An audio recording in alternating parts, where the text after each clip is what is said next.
The Calgary Police Service Sex Crimes Unit Cold Case Team has charged a man in relation to a 19-year-old break-and-enter and sex assault. Between midnight and 2 a.m. on July 12th, a male went into a home where a family was asleep in their home at the 1300 block of 69th Street Southwest. When the woman awoke, she found a man standing over her and her husband with a knife. The man, who was wearing a mask, removed the husband from the room and restrained him in another room. The offender then returned to the room and demanded money from the wife. When the offender wasn't able to obtain his demands, he sexually assaulted both the wife and her 15-year-old daughter. During this time, the husband was able to make his escape and reach the neighbors to call police. A suspect was identified at the time. However, as a result of advancements in forensic DNA analysis and forensic crime exhibit analysis, a man was arrested on Tuesday, June 10, 2014, in Innisfail, Alberta, in relation to this investigation and an ongoing RCMP investigation.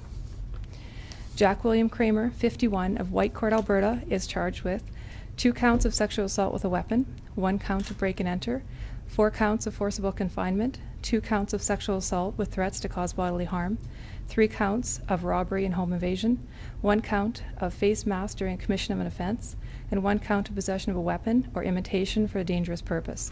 The Calgary Police Service would really like to thank the RCMP for their assistance with this investigation. Can you say what he was doing in Innisfail? What he's doing in Innisfail? I don't know if he lives in Innisfail. He passes through once in a while. Was this the same man identified as the suspect 19 years ago? Yes, that is correct. So, How was he identified as a suspect? How is he identified as a suspect? He was identified, there was a eyewitness that came forward that saw someone leaving the scene. He was identified through that. We didn't have enough evidence at the time. With the DNA evidence that came forward, we were able to press charges yesterday following that up. So did he live in that area at the time where the offense happened 19 years ago? No, he did not live in the area. So he was just seen, like he had his mask off when the person saw him, or how? No, he was masked the entire time. He was known to the family, but because he was masked the entire time, the family could not ID him. Were there other kids home besides the 15-year-old girl? Yes, there was the 2 adults, and there was 3 children at home, 2 females and a male. Do you have their ages? I don't. I'm sorry, I'd have to confirm them. The 15-year-old was the one that was assaulted, the female, and then there was another daughter and son in the house. And was there just one intruder, or was there more than one? There's only one intruder. So, sorry, just to clarify, so he was identified, but if he had a mask on, how was he identified as a suspect? Through DNA. We did earlier. What happened initially is the detectives did the investigation 15 years ago. They did the investigation. They had him as a suspect. He gave consensual DNA. At that time, there was no hits with any of the exhibits that we had. Through my detectives in cold case working on this file, they sent away we had hundreds of exhibits. They sent away exhibit after exhibit, and finally we got a DNA hit, and it went back to the consensual from the initial suspect. Yeah. But, sorry, just to go back, but how was he identified as the initial suspect if he had on, like how did you get a name if he had a mask on? We followed it up because there was an eyewitness who was working as a security guard who saw a vehicle leave the scene, and not leave the scene, but leave kind of the relative area where the scene was, and through following up with this vehicle, we identified a suspect that way.